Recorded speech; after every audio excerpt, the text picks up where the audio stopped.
আজ আমি আপনাদের সামনে এমন একটি দার্শনিক প্রশ্ন নিয়ে কথা বলতে এসেছি, যা সভ্যতার শুরু থেকেই মানুষের চেতনাকে আলোড়িত করেছে।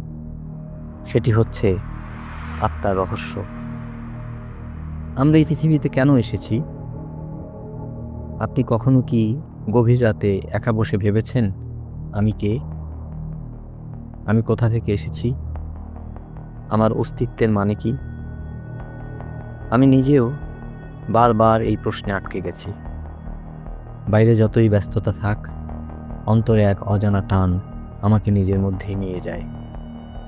সেখানে দাঁড়িয়ে আমি অনুভব করি, আমি যেন কিছুই নই, আবার সব কিছু আমি। আমরা সবাই সুখ খুঁজি, খ্যাতি চাই, অর্থ ও বিলাসিতা কামনা করি। কিন্তু গভীরভাবে ভাবলে কি এসবই চূড়ান্ত? এই জীবন তো ক্ষণস্থায়ী। এই দেহ একদিন নিঃশেষ হবে। তাহলে আপনি কে? আপনি শুধুই এই দেহ নয়, আপনি এই চেতনাও নন।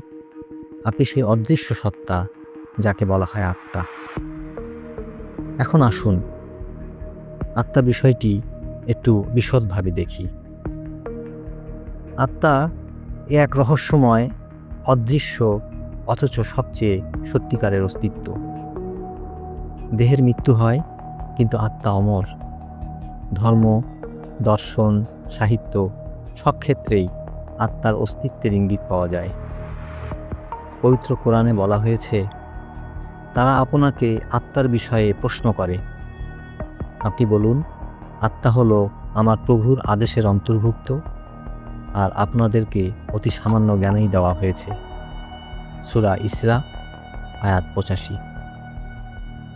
এই আয়াতে আত্মাকে এক গোপনীয়, অদৃশ্য এবং ঈশ্বরীয় সত্তা হিসেবে চিহ্নিত করা হয়েছে, যার গূঢ়তায় মানুষ আজও প্রবেশ করতে পারেনি। আমাদের জ্ঞান খুবই সীমিত, কিন্তু অনুভবের শক্তি অসীম। হিন্দু দর্শনে আত্মা হচ্ছে ব্রহ্মের অংশ। গীতা বলে, আত্মা অজ, অবিনাশী, অব্যয়। অস্ত্র তাকে আঘাত করতে পারে না, আগুন তাকে পোড়াতে পারে না, জল তাকে ভেজাতে পারে না। এই ধারণা আমাদের শেখায় যে আপনি কেবল এই শরীর নন, আপনার ভিতরে এমন একটি জ্যোতি রয়েছে, যেটি সময়, মৃত্যু কিংবা স্থান দ্বারা আক্রান্ত হয় না। সেই জ্যোতিই হচ্ছে আত্মা। প্লেটো বলেছিলেন, আত্মা হচ্ছে জ্ঞানের উৎস। সক্রেটিস আত্মাকে দেখতেন নৈতিক সত্যের ধারক হিসেবে। ডেকার্ত তো বলেন, I think therefore I am. কিন্তু আমি বলি, I feel my nothingness, therefore I begin to know. আপনি যখন নিঃশব্দে থাকেন, সব শব্দ স্তব্ধ হয়ে যায়, তখন এক আশ্চর্য আলো আপনার ভেতরে জ্বলে ওঠে। সেটা আত্মার আলো। সে বলে, আমি আছি, কারণ আমি অনন্তের সন্তান। আমি স্থায়ী নই, কিন্তু আমার যাত্রা চিরন্তন। মনোবিজ্ঞানের দৃষ্টিকোণ থেকেও আত্মা এক ধাঁধার নাম।